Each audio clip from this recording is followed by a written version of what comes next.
Hello, and welcome to your next session, Learning Disabilities as a Social Justice Issue. My name is Jose Chavez, and I'm a board-certified educational therapist in the Los Angeles area. Currently, I manage the Education Department for Kaiser Permanente Watts Counseling and Learning Center and teach in the Education Department at California State University, Northridge. For close to 10 years, I have been an active member for the Association of Educational Therapists and believe that the wealth of knowledge received at this conference is invaluable. I am 100% certain that you will feel the same way after you hear our next speaker, Dr. Bibi Piriyesh.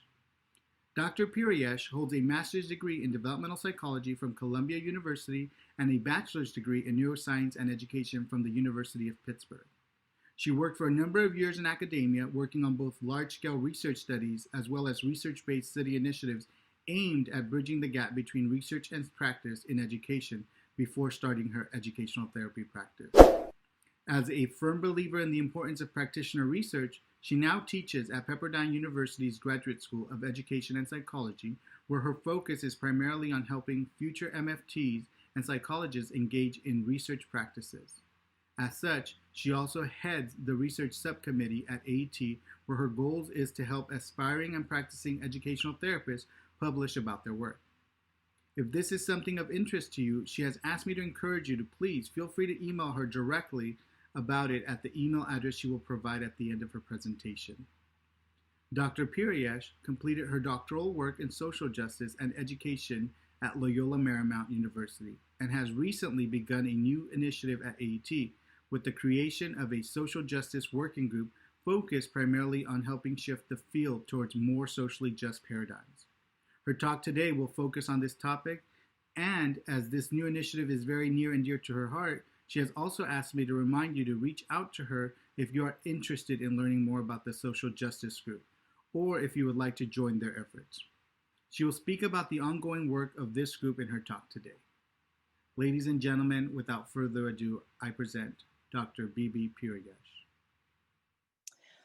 Okay, so I want to start by thanking Jose for his introduction, and I want to also thank all of you for coming to watch this talk on the idea of learning disability as a social justice issue. This is an incredibly important topic to me, and I think that it's a very important topic right now with everything that has been going on in our country. Obviously, when I applied to do this talk for the AET conference, we weren't in the place that we are now, but we're in a very different place. And I think that having these discussions and these conversations is incredibly important. And my hope with the talk today, which is probably going to feel a little bit more philosophical, it's kind of a high-level talk, is to really begin to deconstruct the idea of ideology and how ideology fuels everything that we do, from research to practice.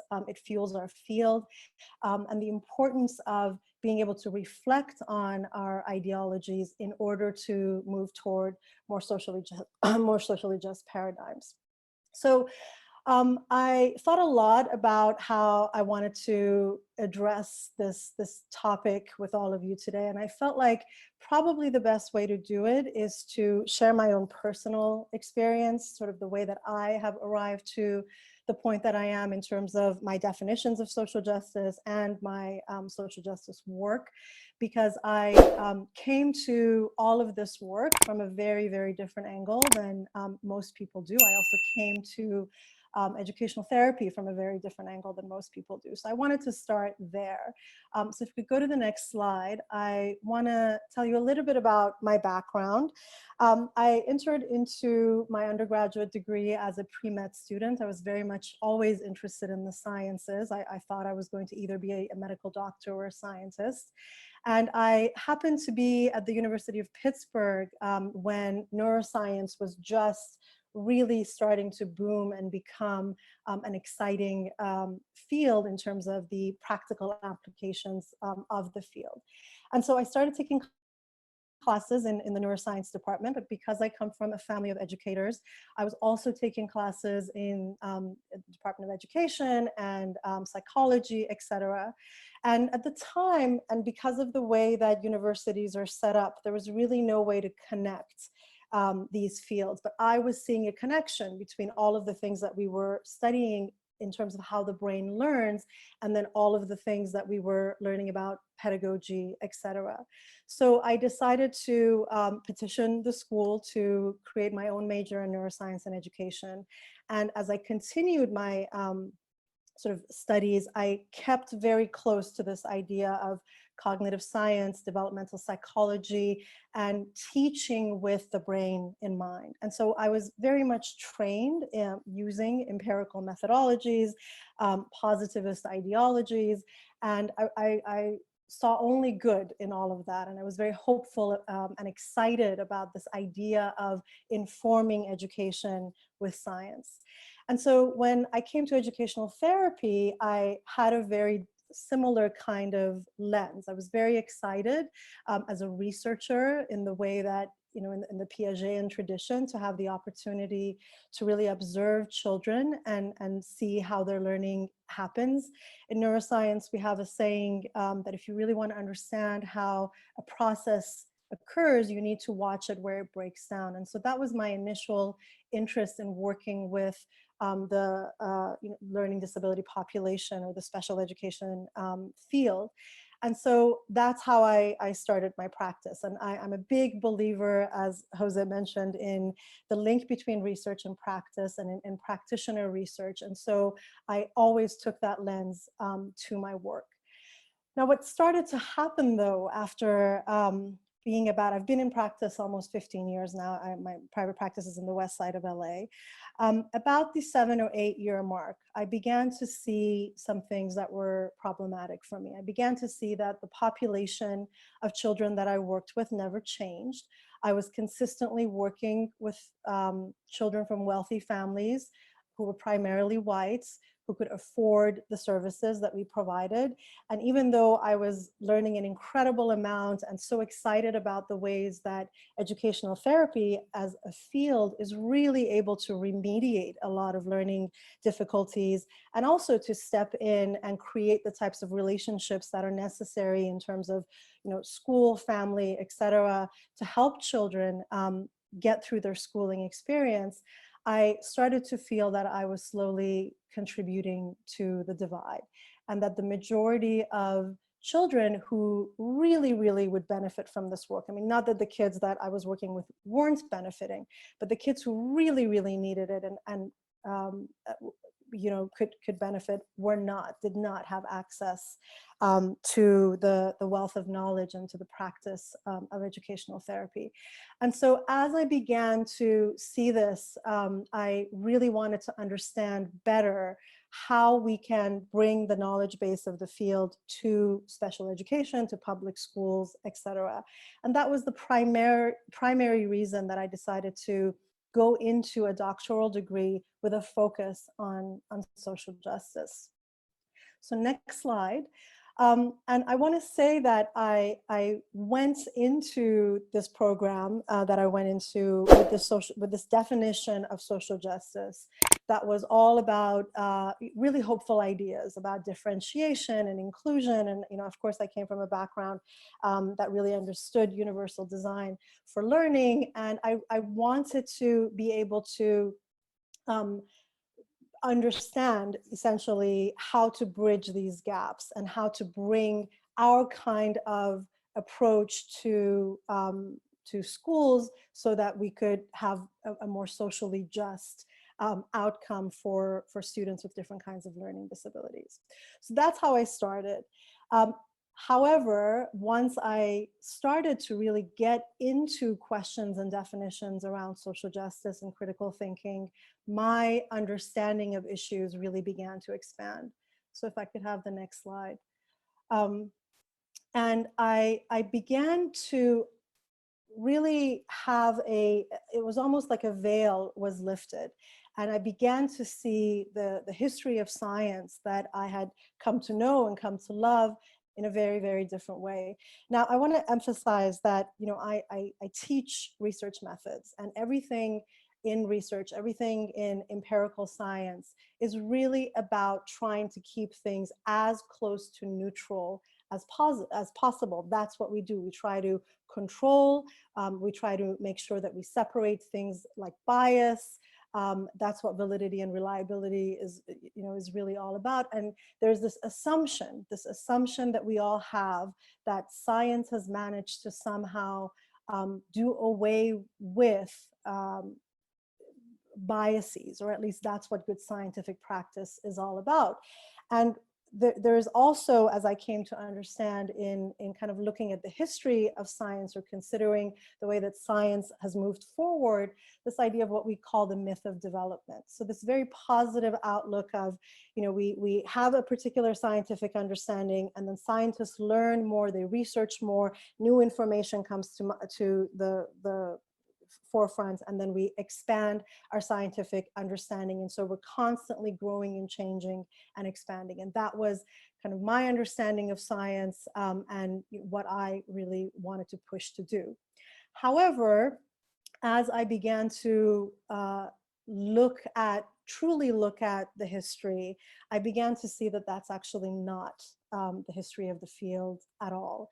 And that this myth of development is really quite a problematic part of the field. And it's also part of why the systems that we have are the way that they are. So the hope that I had, this idea that we were going to fight and bring social justice, really began to drift away. And I began to see that actually the systems that we have in place, the reason that things don't work out in the ways that we would want them to, is that they're exactly designed to be that way. And I'm going to get into that a little bit more. If I could have the next slide, though. But before I do that, I do think that it's important that I talk about my positionality, because the truth is that this was not new to me. I really understood politics and the way that we, socialize children, and the way that we indoctrinate minds at a very, very deep level. This is a picture of me on the first day of school in Iran, where I was born and where I lived until I was 10 years old. As you can see, even at 7 years old, we had to cover our hair, etc. And we went to school having to pledge political and religious allegiances. So I had started off from a very different lens. And then obviously, after immigrating to the US, I began to believe that I was doing away from all that, and I was now really looking at things in a much more neutral way. And that's really, in essence, the promise of science, right? The promise of separating facts from everything else. And but that positionality, my point in putting the slide in is that positionality actually really, really helped me. That bicultural lens really, really helped me in understanding the ways that indoctrination and socialization can actually happen, and to be able to then reflect on and critically examine the ways in which this also happens in our Western scientific and Western educational systems.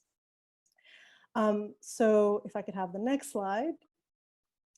So I want to clarify, the lens that I then took to kind of look at the history of the field, and that was the lens of critical pedagogy. For those of you who are familiar with critical pedagogy, you know that this is actually a lens that encourages us to really understand and engage with cultural politics, political economy, understand that every knowledge, every epistemology has a history, and understanding that history is really, really important. And to embrace the fact that ideology actually is what fuels things, and that we in order to understand the alliance between theory and practice, we need to be able to understand ideology, and the goal always is to move towards a new consciousness. And I want to clarify this because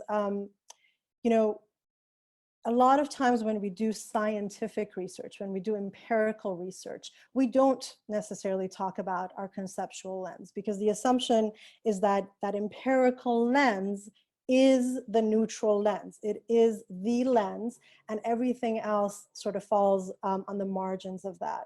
But what critical pedagogy teaches us to do is to understand that empiricism is also a conceptual lens.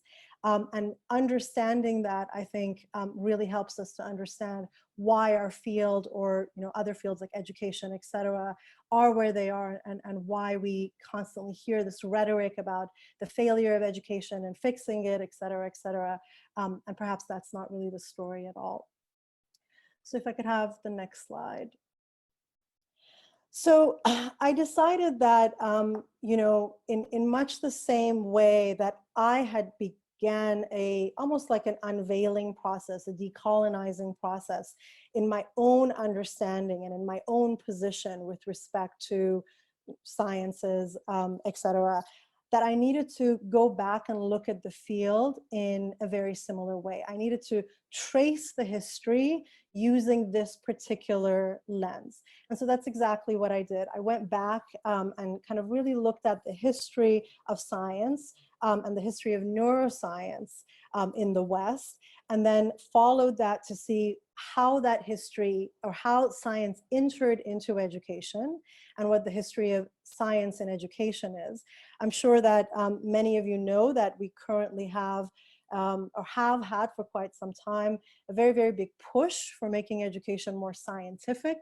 A lot of standardized testing, standardized teaching, et cetera, come from this lens of, well, we need evidence-based research, et cetera. And again, I want to emphasize that I'm obviously not, I'm not against science. I think it's important that I clarify that sort of in the political climate that we're in now. I am a scientist, and I understand the power that science as a tool provides. What I'm hoping to be able to communicate to you today is that we need to also understand that the empirical methodologies are just one of many, many different types of methodologies. And the way that science has come to rule supreme as the golden standard is itself problematic in terms of expanding scientific knowledge. And so the point here is not to say that there's anything bad or wrong about science. The point is to really have a deep understanding of how our trust and our belief that this is really the only way shapes the way that we think and the way that we practice. So then I decided to really follow that history in how science has entered into education, and then to follow it to see, well, where are we today? Where are we today? And specifically, where are we today in terms of where fields like educational therapy are? And I did this, I want to say, really with the goal and the hope of always trying to imagine, although at the time I didn't really even understand what that meant, but to imagine what a more socially just paradigm for fields like ours would look like. Okay, so let me share now what some of my findings were as I began to follow this history using the critical pedagogy lens. So if I could have the next slide now. Okay, so for those of you who have, a little bit of background in this, you may already be aware of this. For me at the time, it was quite a shock. But I really began to come to see that science, Western scientific thinking, has a very androcentric history. And for those who might not be familiar with that particular term, it essentially means that it was a history that was put forth by, or was made by primarily male, primarily European players and lenses. And it's a history of triumphalism. So it's a history that essentially says, it's sort of man over nature. We're going to go, we're going to study, we're going to understand, and we're going to triumph over nature. And it follows a rather similar rhetoric and ideology to what you might call imperialist thinking, and this idea of expansion and growth, and man has dominion over the world. And so for those of you who might be interested in understanding these issues a little bit deeper, without really getting into all the types of studies that I've cited here, I really recommend Stephen Jay Gould's The Mismeasure of Man. It's really an excellent book that traces the history of science and how we have ended up in the places that we are today. So as I began to look at this history, I began to see, like Gould was also claiming, that the history of science is actually a history of power relations and of oppression, all while claiming neutrality. And in feminist critiques of science, they talk about this idea of the trick that science has been able to play in essentially convincing everyone that it's completely neutral while being anything but. And really understanding that the neutrality that we claim isn't there, and that all of this history was fueled by money and was fueled by politics, and that it continues to be. I mean, all of the research fields today continue to be fueled in these ways, was really, really important. It's also really important to understand the epistemological basis of the field. So we have a positivist empirical epistemology. And this epistemology is very much based on the idea that there's a problem, there's a linear path, we identify the problem, we come up with a solution, and we fix the problem. And this is in direct contradiction to other types of much more non-linear, much more rhizomic types of epistemologies. But what science has also managed to do is what has been coined in critical literature as the term epistemicide, which is the idea, again, of the gold standard of science. And science came to fight religion and to say that we have to be able to test. Empiricism is all about measurements. We can't accept things that we can't see, that we can't measure. But then somehow in that process, it really came to replace religion as this new dogma, as this new gold standard that cannot be knocked over by anything else. And so if in empirical science, we do not accept something as scientifically sound, we do not accept it as human knowledge. And so what this resulted in is this idea of epistemicides, or the genocide of other ways of knowing, other epistemologies. And that includes scientific epistemologies that were not necessarily Western scientific epistemologies. And so what essentially came from this is this idea of promoting knowledge for control and for domination. And I think that everything that we see in our world today, and all of the advances that the Western world has been able to make as a result of this are quite clear.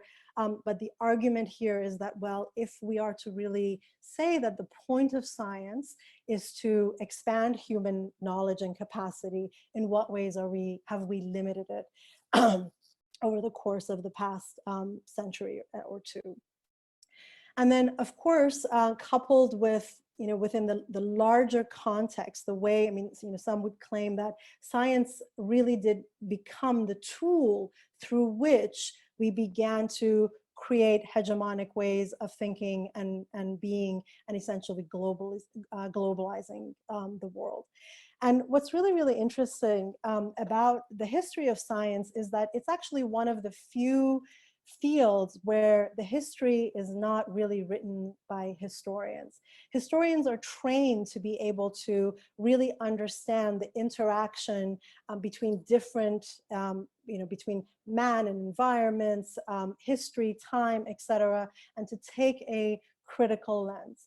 However, the majority of history of science is written by scientists themselves. And so this is another reason why we continue to have this idea of the myth of development, because scientists are not necessarily self-reflecting in critical ways and are just seeing themselves as moving forward in these very, very positive ways.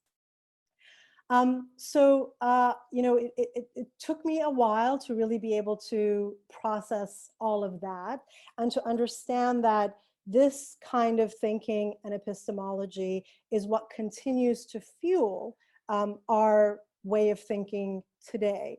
And, to really begin to reflect on why this could potentially lead us to where we are in both positive and negative ways. So if I could have the next slide then.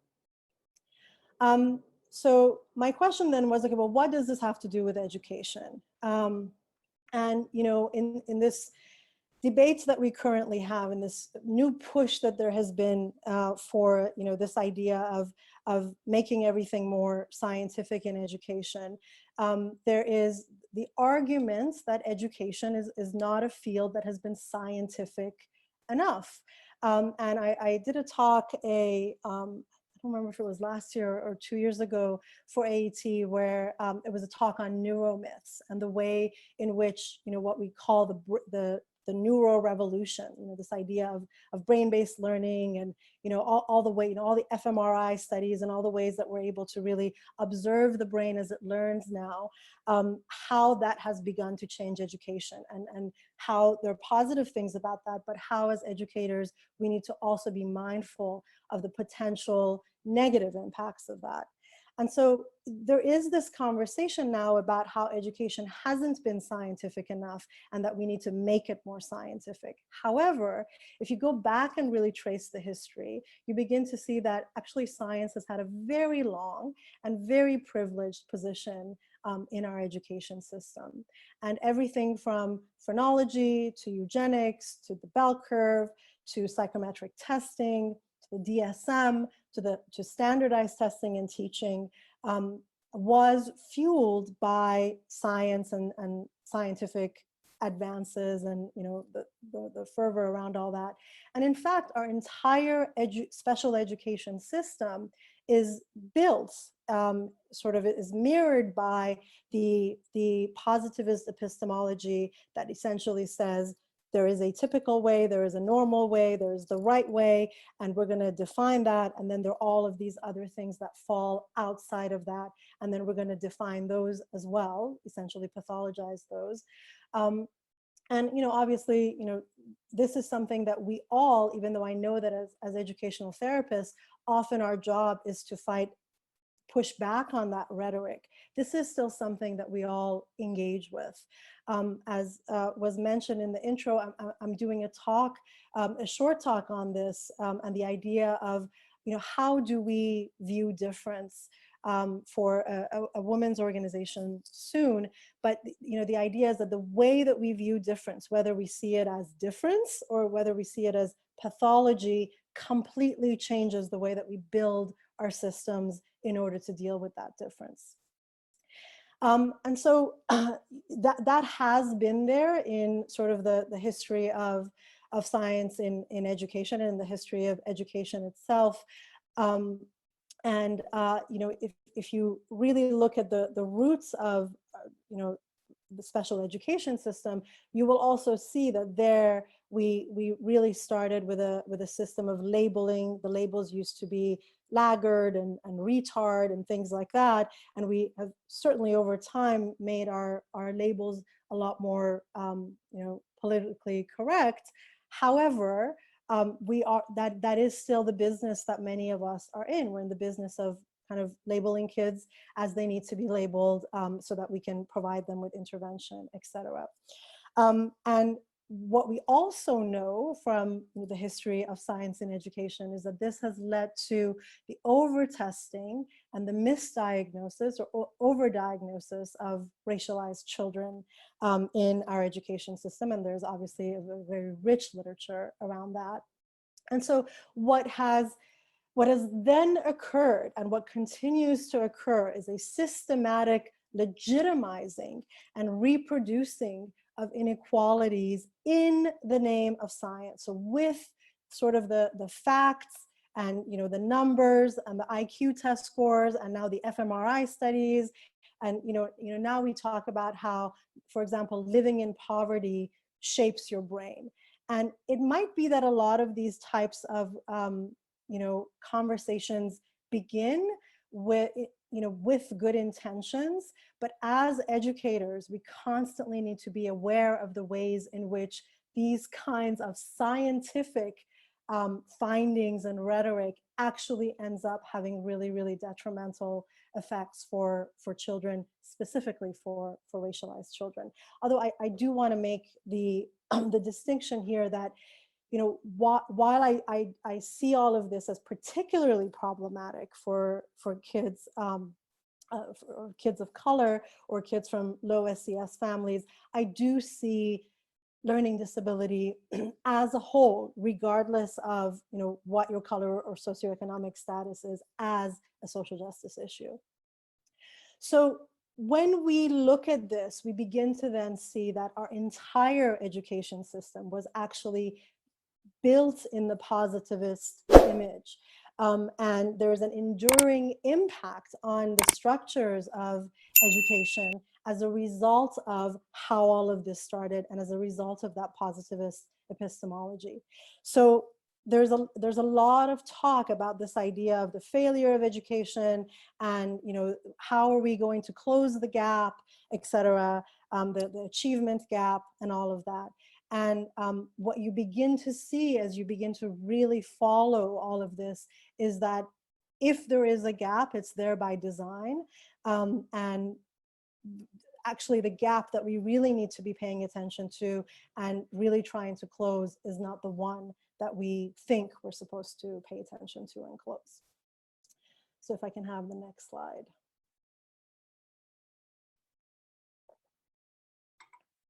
Okay. So before I sort of dive a little bit deeper into how I see that gap, or what my kind of understanding and study of this topic revealed to me was the gap, I want to talk about, what does this really mean for educational therapy? And why it was that by the time I arrived at this point, I was so dismayed, and I began to understand that there was no way that I could close this gap. There was no way that I could achieve my initial goal of trying to bring the knowledge base about therapy to the public school systems, et cetera, even if I really tried, and what all of this means for our field. So we need to understand as educational therapists, and we need to understand as educators, that our field is born of the same history and of the same epistemology. Now, I know that there's this beautiful tension in our field. I feel there's this beautiful tension in our field because we're one of the few fields where, at the same time that we are trying to understand diagnoses and we're trying to understand, how all of this plays out, we are also advocating and fighting for the learning rights of children. And we are really trying to be able to see children within their larger context, in their family, in their culture, in their school, and to build relationships that allow everyone involved to see children in a more holistic way. And that tension, embracing that tension, I think is incredibly important. However, a lot of us are not aware of the fact that our field is following the same history, and that the fields of many of the people that we work with, like psychologists, neuropsychologists, school psychologists, teachers, etc., are born of this same history and epistemology. And so we tend to take part in this idea of the myth of development, and we take part in the idea of idealizing the medical model, which aims to fix deficits. And I struggle with this every day in my own practice, because we need that, we do need that, but what's important is that we recognize its place. So yes, I want to know assessment and evaluation is important. Yes, I want to know what the baseline is. Yes, I want to know where we start from, but I constantly have to remind myself of what a narrow understanding I'm getting, not just of the child as a whole, but of the child's learning as a whole. Because the other thing that we know about neuroscience is that I sort of talked about this in that neuromyth talk, is that we actually know very little. The field of neuroscience knows very little about how learning actually occurs in the brain, or what's going on with the brain. Yes, we're learning exponentially more every day, but we are really a very long time away from being able to give any kind of full understanding of how all of this actually happens in children's brain. So we need to understand the ways in which we as practitioners or as researchers are also contributing to and are subliminally, subconsciously a part of this rhetoric of modernity and salvation, which ultimately hides the ideas of coloniality of power. And we have to be aware of the fact that all of the new research and technologies that are coming up as a result of this new neural revolution, et cetera, are essentially doing the same thing that has happened all along in terms of the bell curve, in terms of IQ testing, in terms of the, the way the DSM and special education works. When phrenology was around, it was an incredibly innovative way of thinking about learning and thinking about how human brains, function, etc. So we don't necessarily realize it when we're in it, but we constantly have to be conscious. And this goes back to that consciousness idea that I was talking about earlier. We constantly have to be conscious about the ways in which we are walking this very thin, razor's edge, where we could quickly fall into the idea of a neurophrenology. I mean, if I have the fMRI study to show that this kid is atypical and is abnormal and is not fitting and blah, blah, blah, blah, that kind of scientific evidence in our culture speaks volumes and is very powerful and changes policy. And we need to be very, very conscious and critical about the ways that we help to disseminate that information and engage with that information. And then I, also came to really understand, and this was sort of directly related to one of my own beginning research questions, this idea that as private educators, we contribute to the creation of an economy around the privatization of resources. And this is something that I have written about before, and have also written about in a new op-ed that's going to be coming out in the AET journal soon. Okay, so next slide. So what does this all mean? And what can we do about it? And what is the divide that we really should be paying attention to?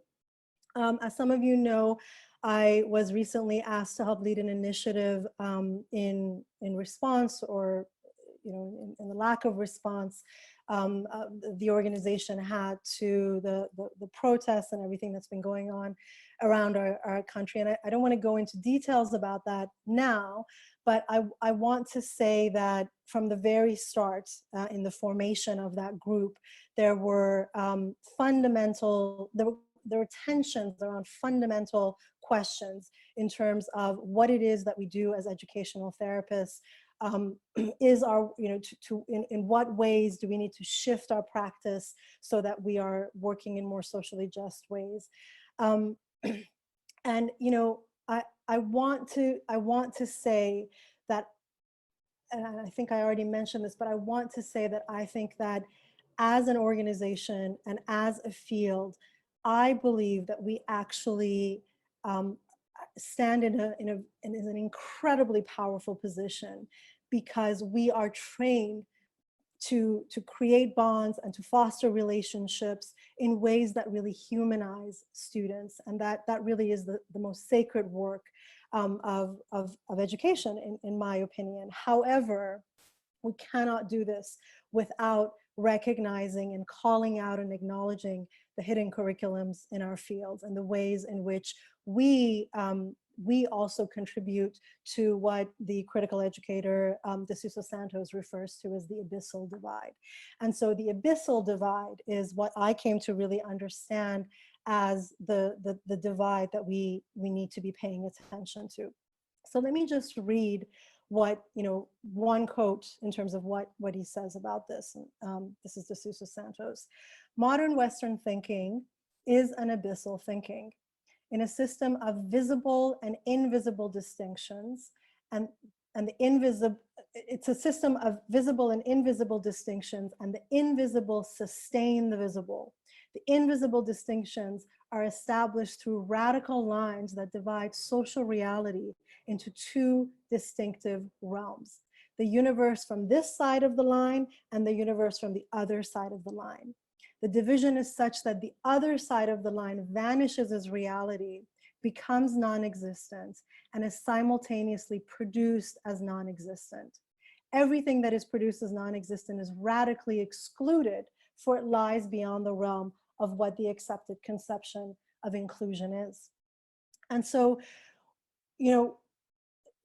Edward Said talks about this when he talks about Orientalism and this idea of othering. What this means to me as an educational therapist is that we also are constantly finding ourselves on this side of the abyssal divide, trying to reach out to and connect with the child who has been placed on the other side of it. And that is the gap, that is the divide that we really need to be working on bridging. And that is an ideological shift that we need to make. And that's essentially what I'm hoping to be able to communicate to you in this talk. If I can have the next slide. So to me, in order to do that, in order to work to bridge that gap, we really need to be willing to look at things differently and to disrupt our own epistemologies and our own ways of thinking, and to really begin to decolonize, go through a decolonizing process that then leads to critical consciousness. The fact of the matter is that learning disability is a racialized issue in our country, and that most of us who are in private practice are contributors to that, and this is something that we need to really to contend with and work through. But the work that I'm asking you to do here is really much more nuanced. It's to really begin to try to work on your subconscious and to really try to ask yourself, how do I engage on the other side of this abyssal divide? And how do my practices continue to do that despite all of my best efforts? So if I can have the next slide. So if I wanted to sort of give a general map of how you might begin to do that in your own practices, in your own ways, and then how, as the larger field, we might begin to do that, I would say that we need to sort of go back, go retrace backwards the history that I just talked about. And we need to start by really being able to acknowledge our positivist history and the consequences of the hidden curriculums, the epistemicides, and the abyssal divide that I referred to. We need to be able to acknowledge and see the neuromyths of our field and the consequences that this has for subaltern populations. And by subaltern, I mean racialized children, I mean, children from a particular socioeconomic status, but really, I mean all children that we consider as children with learning disabilities.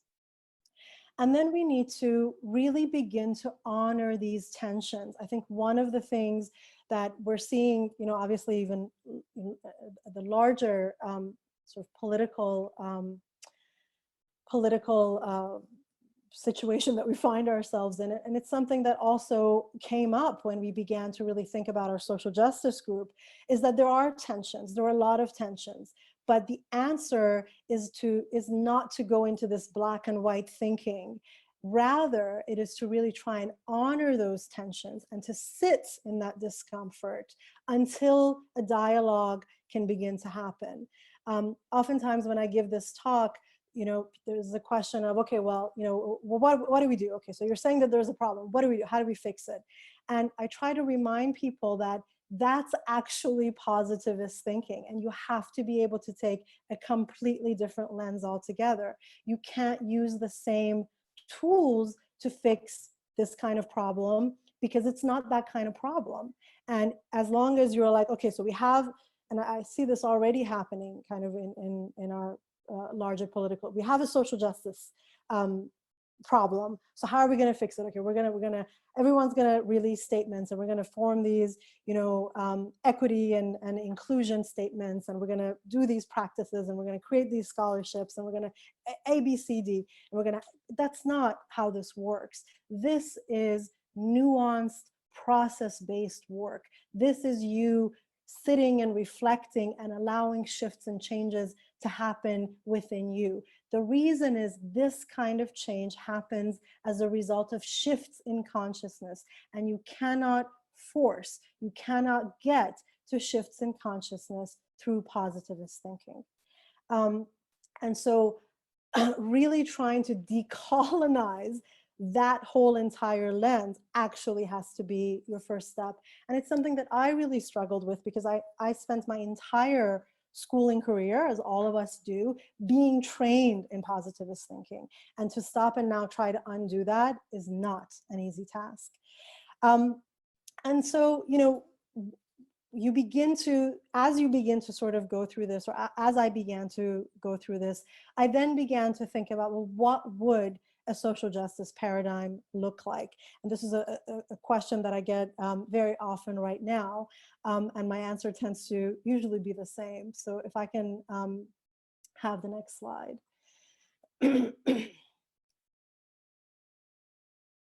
My answer always is, I don't have an answer.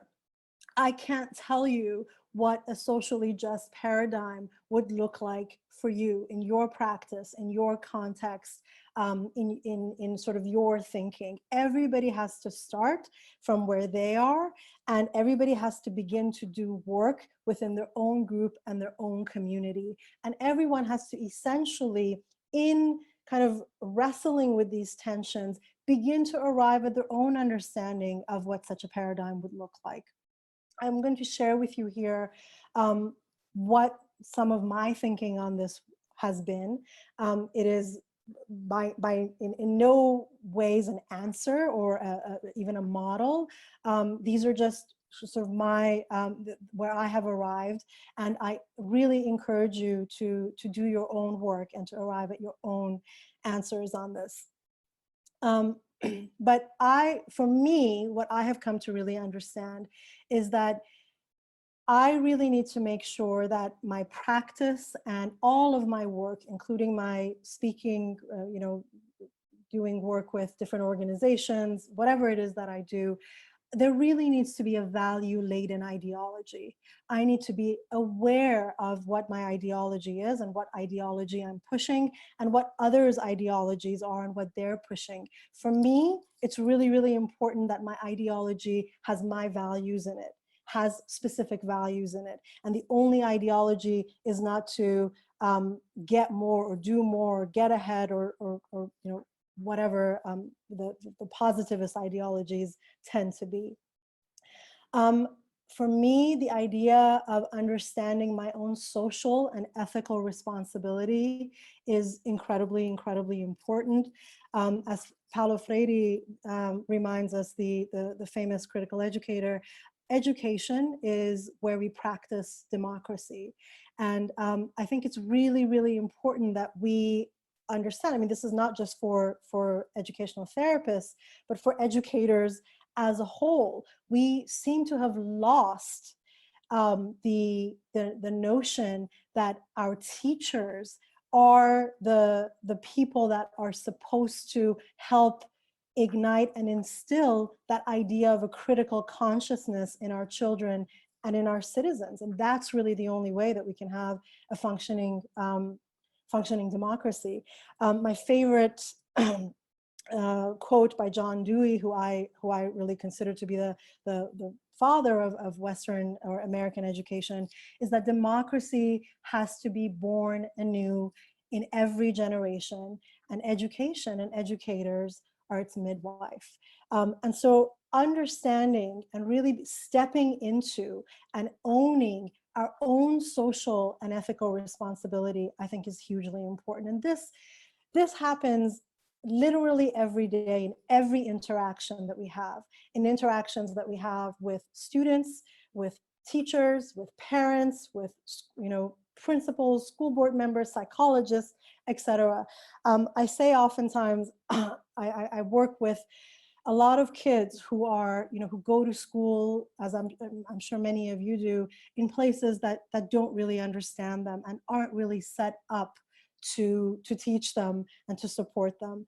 And I always have conversations with the students and with the larger schools about the ways in which my, my work with this particular student is not just about helping them get through or helping them remediate their difficulties or whatever it is. There's a much larger social agenda there. And that agenda is to shift the school setting. How is this particular student's experience going to open up doors for students that follow after them or for other students that are in that school or in that classroom with them? How is this particular experience going to shift the consciousness of a teacher who doesn't really understand learning disability or differentiation or inclusion? How do we push back on the systems that tell us, well, this is how things work, and our hands are tied? So in every IEP meeting, in every email, that is always what I have going on in the back of my mind. And I tell my students this. I talk to them about the political power that they have, and the political power that they are practicing in every single time that they raise their voice and they advocate for themselves. And that, to me, is the job of a teacher, whether you're doing it in the classroom or you're doing it in a one-on-one setting.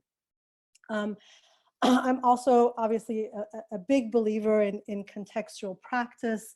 We have to understand what the context is and what works there. What works in one place is not going to work in another place. And that's why there's no way for us to come up with some, social justice paradigm and then export it to all different kinds of places. This is community-based work. It has to come from the community in an organic way. The stakeholders have to be involved in every single step of the way. It's not, some kind of create a system and then reprint it approach.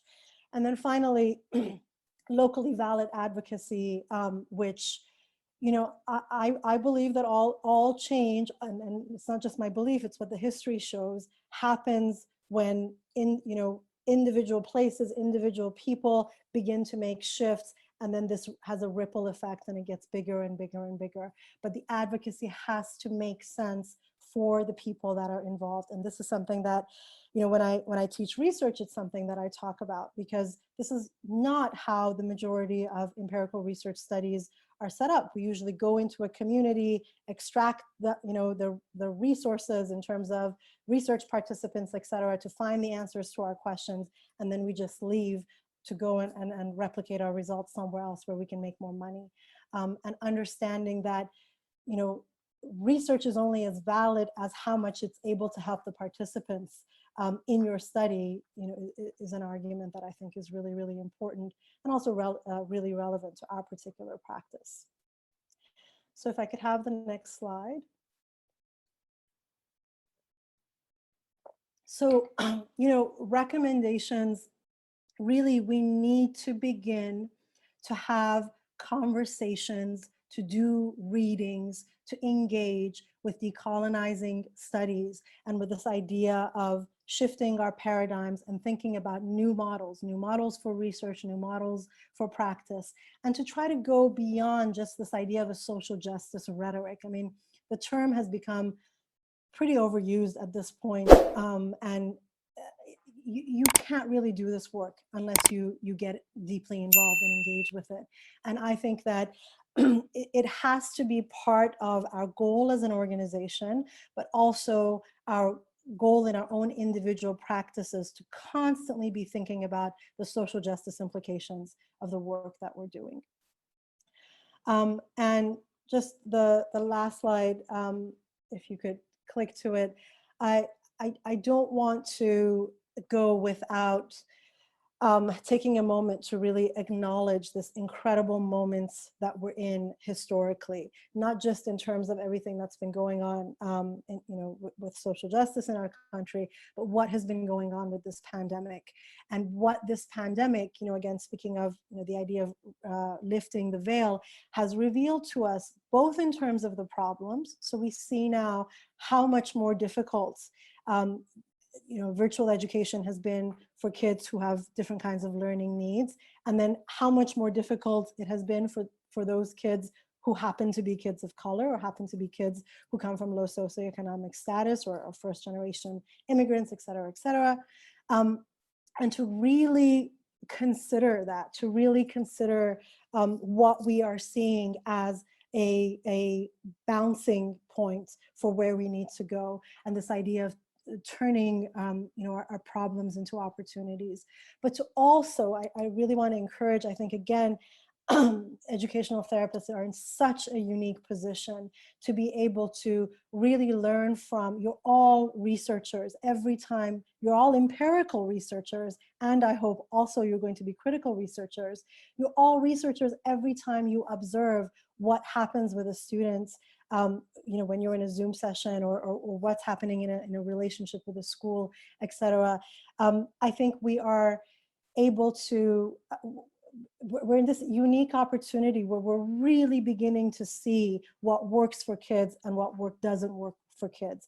And we're able to have parents see that in a way that they wouldn't be able to before, and have teachers see that because of the position that they're in a way that they weren't able to before. And so I feel like my entire talk is about, is a big advertisement for you to get involved and to get engaged, whether it's, with our social justice group and with those particular efforts, or with our research groups and with those efforts. Every time you fight for the rights of a child who learns differently, you are engaging in research, and you're engaging in an act of social justice. And I want to remind you of the incredible placement that you have, and then again, the responsibility, and ethical and social responsibility that you have as a result of it. So then the last slide here just has my website information and my email information, just because I want to make sure that people feel free to reach out to me if you have, obviously, any follow-up questions about this talk. This talk works a lot better when we're able to do it live, and I'm able to answer questions and engage with you, but please do that on email. And then if you are in any way interested in getting published, or in beginning, a research, a lot of times people have a hard time even imagining themselves as researchers, because they think, well, I have an N of 1, and how there are so many different ways that you can get your work and your understanding out there to other practitioners who would really, really benefit from it. And then, of course, if you're here, I'm assuming that you have some kind of interest in social justice, and so I really, really encourage you to join the group that we formed. We just started kind of like going through our list of initiatives and prioritizing and forming subgroups, so that people can work on initiatives that are really very meaningful to them, and that they feel they can actually move forward within their particular communities. So I also highly, highly encourage you to reach out if you're interested in being a part of that group. Okay, I think I'm going to end it there. Thank you so, so very much.